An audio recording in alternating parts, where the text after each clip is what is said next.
whose expectation though, really? Because I was kind of expecting the second one.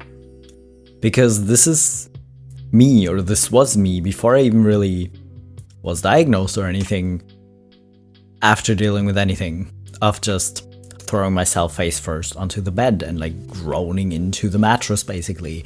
That was me. So, whose expectations? Really? Because yeah, if you allow autistic people to be themselves, they might seem quirky or something to people, but is that really people's expectations? Hello baby queers, and welcome back to my channel. Today we're doing some neurodivergent TikToks. I have no idea how long this video is going to be. I guess we'll see when I'm done. But anyways, that's what we're doing today. Before we get started though, y'all gotta get hydrated. So grab some water, or some tea, or whatever else you like to drink, and then we'll continue. Are you hydrated? Good. Let's go. I'm not flipping you off. This is an ancient Greek point. And also, like, I'm autistic, so even if I was flipping you off, like, I don't mean it. This is just my ancient Greek point.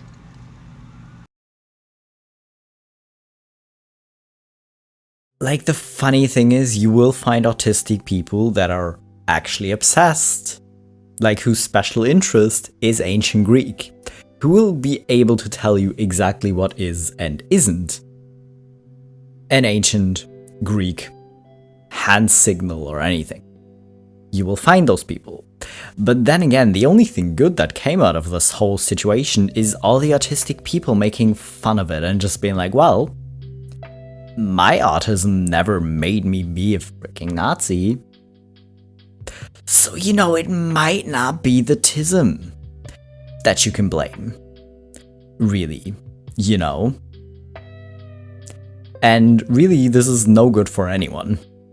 Like, y'all are just trying to find a reason to make it something it isn't, and we're just making fun of y'all, because it's just so stupid to think, oh yeah, no, he's just gesturing a bit awkwardly because he's autistic. No, he is not. He is fully aware of what he was doing. Sleep tip for my fellow neurodivergent homies, homettes, and home-a's? Sure. You're not going to find this on a Google article of sleep hacks because, well, anybody with the attention span to write one of those articles won't need this. And I specify the neurodivergent part because when I sent it to my friend, he said, that is the single most neurodivergent thing I've ever heard. So what do you do? What I did, I found a YouTube video of Star Trek ambient engine noise here, and I got some computer speakers. So get any computer speakers, they'll work. They need to be able to fit under your bed, and the bassier the better for this. So when you play it, here's what it sounds like. So this next part's the secret sauce. You take those speakers and you place them underneath your mattress, kind of as close to where your head sits as you can get them. So that alongside the hum, you get a rumbly bass, kind of a very soft bass that just, and it's And what this does and why it helps me is it kind of feels like falling asleep in the back of your parents' car. Wasn't it literally kind of proven that like the traditional sleep tips of like have good sleep hygiene, put your phone away before bed, literally don't do shit for a lot of neurodivergent people? Because I always got so angry when people tell me like, oh no, you're just saying they don't work for you because you want to keep using your phone before bed. When literally, like my therapist literally told me this, because I told her that A, I have a hard time sticking to like a bed routine or like a nighttime routine, and second of all, it doesn't make a difference at all whether I like listen to calming music and sip tea slowly before going to bed, or whether I'm like watching a horror movie. It literally does not make a difference. If my brain wants to be hyperactive and jump all over the place, then it will do that. And actually, it might be more likely to do that if I did something calming, because then it's like, well, we had calm time, now it's time for chaos again. Whereas if it had chaos, it might be able to calm down easier, but then again, that's also not a guarantee. It makes me so angry when people say, oh no, Like, you're just saying that. You just don't want to stop using your phone because it's inconvenient for you. Listen, I would love to be able to fall asleep easily. Trust me, traditional tips do not work. I don't know if this specific thing would work for me, but if you want to try it, because you haven't found anything else that works at least semi-reliably, feel free to try this out. I feel like I'm experiencing skill regression. Why do you think that you're experiencing skill regression? I just feel like I can't do the stuff that I used to do in the past. Like, I'm having a hard time just doing simple things for myself. And also, like, I used to sew all the time. I was able to sit there and sew every single day. And now I can't even sit there and sew for more than 2 hours before I need a break. And when I think of the things that I used to do in the past, I just had so much more energy to do those things and to complete things. I think you're thinking about this a little too hard. I think you just need to find the motivation to do the stuff that you like. I don't think this is skill regression. No, for example, with sewing, like, I love sewing, but I can't do it for a long period of time like I used to be able to do it. And even just having conversations with people, I feel like I don't know what to say anymore and I don't know how to act anymore. And before, I would at least be able to mask. Just seems like you're just unmotivated and you're not trying hard enough, because I don't understand how you could do something a year ago and you can't do it now. I'm telling you, I'm going through skill regression right now because I've been burnt out for the past 2 years and I'm slowly coming out of it, and I realize that I don't have the energy or even just the capacity to do the stuff that I used to be able to do. The fact that people just like to say, oh, that's just like a made-up term. Like, you just made that up. Like, sure, we made up a term for something that we might experience.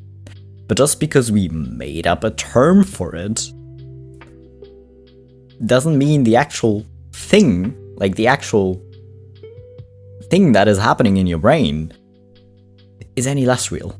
But for a lot of neurotypical people, it's kind of hard to understand and be like, well, like, a lot of things are like riding a bicycle, because let me tell you something, that not work for me. I didn't ride a bike for 5 years, and when I try to, because, well, it's like riding a bike, you don't forget it, right? I almost fell on my face. But that's beside the point. These people can't relate to that because to them, a lot of things just are done by motivation of like, well, if I feel motivated to sit down and sew, I am able to. If I'm motivated to go to the gym, I am able to. If I want to socialize, I am able to. Because for them, it is literally kind of that easy, but then they kind of just ignore that other people's brains probably don't work the same, and that it's been proven that other people's brains don't work the same, and then try to gaslight other people and be like, no, you just need to focus a little, you just need to try a little bit harder, when that is literally probably gonna have the opposite effects. If you're autistic, or you experience chronic pain, or you just have trouble understanding and conveying how much pain you're in, I really recommend looking up the Mankoski pain scale. It still operates on a scale of 1 to 10. But unlike the regular pain scales they have hanging up in a doctor's office that's just like smiley face to crying face or 1 to 10, the Mankoski pain scale actually gives a brief description of what the pain for that numeric level is. I've always had a difficult time understanding my own pain and how other people would rate that same pain, if that makes sense. Like, how do we all agree what a level 3 pain is? And I was consistently describing my chronic daily pain as a 3 to 4, just based off of like the smiley face scale. And it made it even harder to realize that that was inaccurate because I am autistic and I have flat affect. So no pain looks like this, and a level 5 pain looks like this. But when I got referred to a pain specialist, they pulled out this Mankoski pain scale, which I had never heard of before. So I read through this list and I got to 4, which is what I normally rate my pain. And I was like, we're not there yet. We got to go further. And once I got to 6, I realized that is what the pain that I've been experiencing is, and I was just rating it as a 4. So I was able to get the pain management that I needed because now I was able to convey I am in a 6 to 8 on the pain scale, whereas before I was just saying it's a 3 or 4. So if you struggle with rating your pain or you have a warped perception of pain, this scale can be really helpful.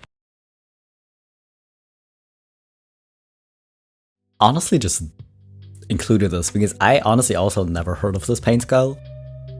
And then I think because a lot of us can't imagine being in way worse pain because it's like, well, I'm not being burnt alive, so it can't be that bad, right? But I'm not even sure that level of pain would be anywhere on the scale, right? So just because you can imagine worse doesn't mean you're describing it as accurate, because if you're like me and you kind of forget how bad things really are until you feel that exact thing again, it's kind of difficult for me to say, oh no, that pain was worse, because it's like, well, that hurt, but did it hurt worse or like less than this? I don't know. So kind of having this to compare it will maybe, or like look it up beforehand, will probably help you get your point across better to doctors, because doctors already think, like, especially if you're a sign female empath, they think you're being dramatic or overstating it. So honestly, this will probably help your doctor take you a little bit more serious if you at least can reliably tell for yourself, or at least a lot more reliable than with a normal smiley face chart, you know? Autistic people who are trying to form habits in the new year, listen to me. We need to internalize this message. People will tell you that consistency is key. Consistency does not equal perfection every time. Our brains will hear be consistent as be the same every time. That's not what they're telling you. If you show up at 100% on the first day, and then 30% on the second day, and then 50% on the third day, that is still consistency. The not perfect consistency still counts towards building the habit. You haven't failed. You are actually still being consistent. And still, there's kind of a difference, at least for me, between knowing this logically and what I am kind of like having my thoughts be like, or what I'm feeling like, if I know, oh, yesterday you spent like half an hour being so concentrated on learning your new language or whatever. And then today you feel like shooting yourself after 5 minutes because you cannot get your brain to focus, so you just kind of give up because it's not working and you're just getting more and more angry. That still counts. You still made the attempt. You still sat down or were standing widely in a doorway to do the thing. That still counts. If your goal is to work out 3 times a week, if you only manage to go on 3 semi-long walks that week, that still counts. Logically, I know that. Will I still kind of have like shame spirally thoughts about it? Absolutely. But we're working on it, okay? When you told me to go to the pharmacy, Yes. they're out of my ADHD medication for 5 days. Oh my god. It's gonna be a fun week. I'm going to my mother's. Through sickness and in health, motherfucker. I am really glad that at least around here I never had that issue where they either have the medication on hand or they can order it so it arrives either later that day if you go in the morning or the next day. So this would probably not happen in Germany. But are you sure you want to let him be unsupervised? You don't know what he will focus on. He might come back and he will have painted like the entire house because he got really motivated to put a fresh coat of paint on everything. You might find the house a complete mess because he wanted to clean, but then also just like lost interest halfway through and just did something else instead. Are you sure you want to leave him unsupervised for those 5 days? Are you willing to make that gamble with your shared house? Go ahead, have fun.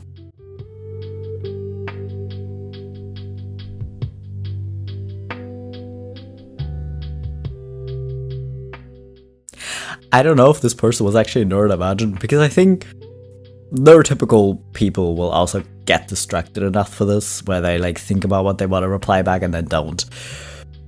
But chances are, if this happens to you a lot, you might have some research to do.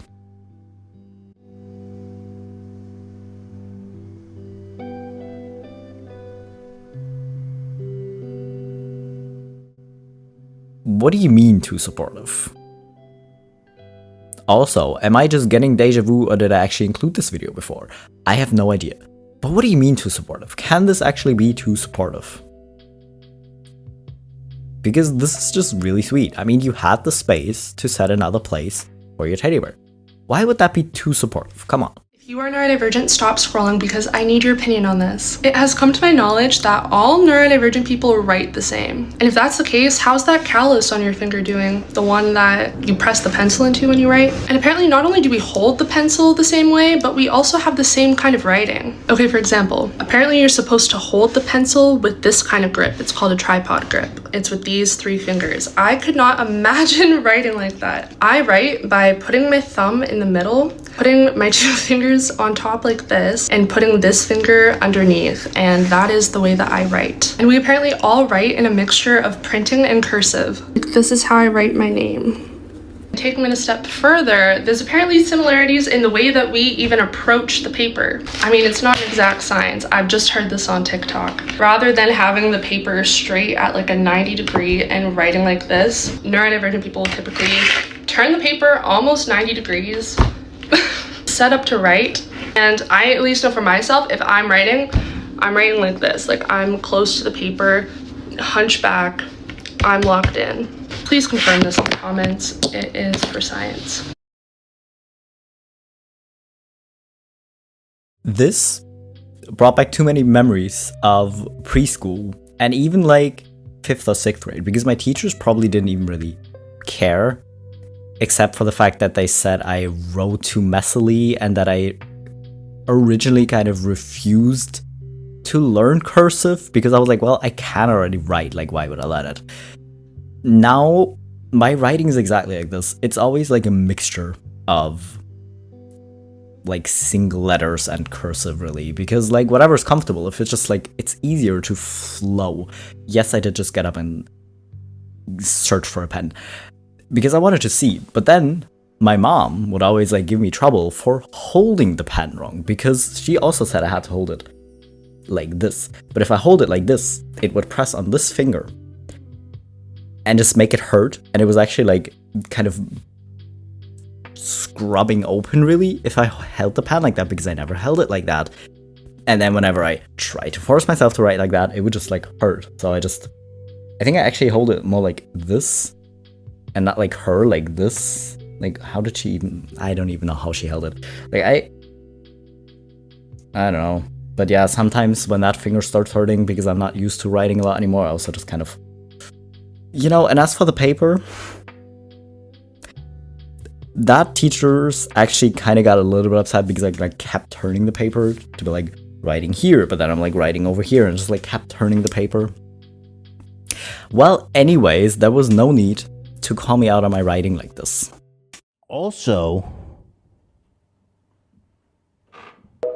I don't know. Why though? Why? I know it's our working memory, but why? Like, I know basically our working memory just isn't that reliable that we think about things and I was like, oh yeah, we really need to go do the thing, and then we forget about the thing because we're also like thinking of 10 different things at least we also need or want to do. Which is why cleaning with ADHD is so fun, or tidying up with ADHD is so fun, because you start in one corner and then you put it down, and then you pick up something else, and then suddenly you have no idea what you even did, and it looks the same. You know? So, kind of training your brain to let you finish one task even if you forget the next task is kind of difficult sometimes. I'm so OCD, I let the intrusive thoughts win. And then when people talk about actual intrusive thoughts about stuff like pedophilia or racism or like assaulting someone, suddenly everyone's like, that's not OCD. And that's my issue with people using the phrase, my intrusive thoughts won, because then suddenly everyone thinks that intrusive thoughts are like these weird, suppressed, hidden desires and beliefs that you have, which can get very dangerous because then when people talk about things like pedophilia, then suddenly people have this idea, oh, if intrusive thoughts are sort of like, I want to cut my hair at like 3 a.m, and it's like this desire that I have, but I'm gonna like suppress it, or sometimes the intrusive thought is gonna win, which is kind of like an oxymoron because intrusive means unwanted, like you don't want the thoughts to win. Now suddenly everyone thinks that these people who have intrusive thoughts about harming people are like dangerous criminals, when in reality those are the people that are least likely to cause harm. I literally saw a video of this guy the other day and he was like, sometimes when I'm even just walking down the street and I just like smile at a kid, my OCD's like, why'd you do that? Are you a pedophile? Like clearly the thoughts are so illogical and they're so distressing because it's people's biggest fears, and that's why it's called OCD, because you do so many compulsions and you get stuck in this cycle literally 24/7. Like it's actually debilitating, and it's really messed up when people are like, I have intrusive thoughts about harming people, and then you automatically think they're a bad person. The amount of people who have like harm OCD or POCD or like bestiality OCD, anything about like harming people, the amount of people who literally they will lock themselves in their house, in their rooms, because they were so scared of causing harm to people. Not to mention the amount of people who die by suicide because maybe they don't even know that they have OCD, or the intrusive thoughts are just like so overwhelming. Or like moms who have postpartum OCD, because Lord knows no one's teaching those things, and they literally don't even want to take care of their own baby. Like they can't be in a room alone with their own baby. Or people who like don't want to date their partner anymore, or who quit their jobs because these thoughts are so debilitating. The intrusive thoughts one was kind of funny in the beginning, but now people have just completely lost all meaning. Like as if OCD isn't misrepresented enough already. Like now people are even more confused about what it is. Okay, listen. I know some trends are already kind of weird where you don't really get it or you just don't think it's funny. But this one, it was maybe funny for like 2 seconds because some of these examples are really just funny.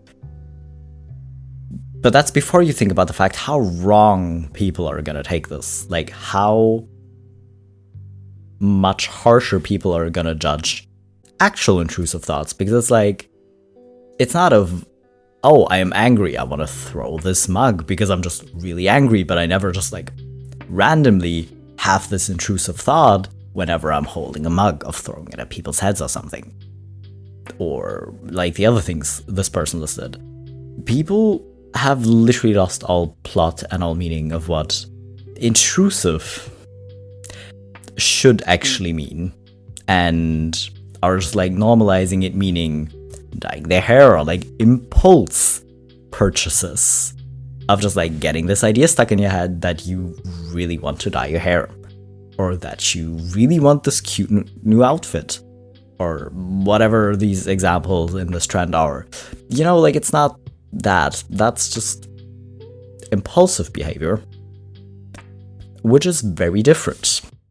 And done. Okay, cool. I have finished all of my tasks that my supervisor assumed a normal human would be able to get through for the day. I guess I will go ask for some more. Hold it right there. What? Why? Why do you think you usually get through so many more tasks in a week than everybody else? Because nobody else works as hard as me and everyone else is a slacker.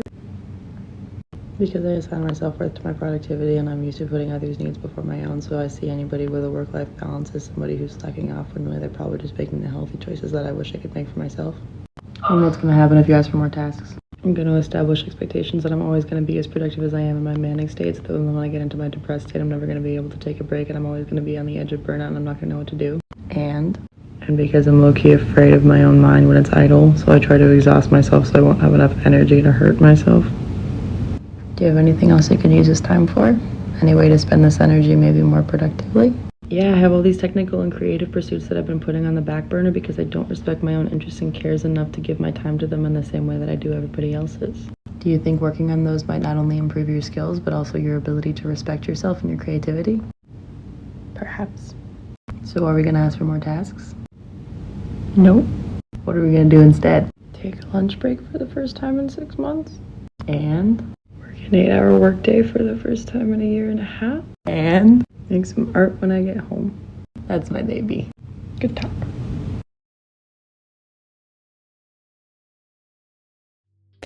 You know, when people say you should give 100% at work, they don't mean exhaust yourself to the point where you are gonna collapse after work and not be able to do anything. Like, obviously, not doing that is also maybe a little bit difficult, you know, but a lot of people know how to manage their energy levels, where they take little breaks throughout the day, where they just stand around and chat while drinking coffee before going back to work, because they know how to manage their energy. Like, I'm not saying there aren't slackers out there who literally just slack off and never do their job, really. Like, I'm not saying that, but people know how to manage their energy to work in a way where they still have mental energy left when they get home. Like, obviously, like having mental energy is already like very different. Like, the amount of mental energy or spoons or whatever you want to phrase it as is already a lot higher in neurotypicals, but that doesn't mean you can't conserve your energy a little bit better than constantly setting the expectations higher for yourself, because, yeah, that's not a good idea.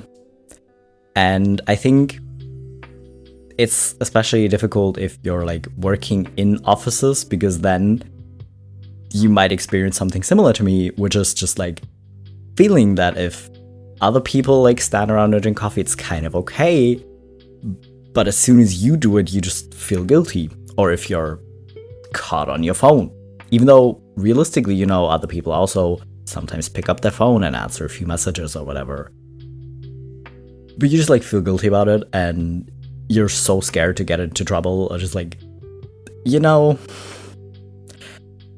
yeah, I've been working on it. I've been trying to take a break so I don't get completely burned out, but it's working slower than I would like. But, you know, the important thing is maybe recognizing it and taking more time to focus on yourself a bit, you know, because other people do it, like, instinctively. I think we don't.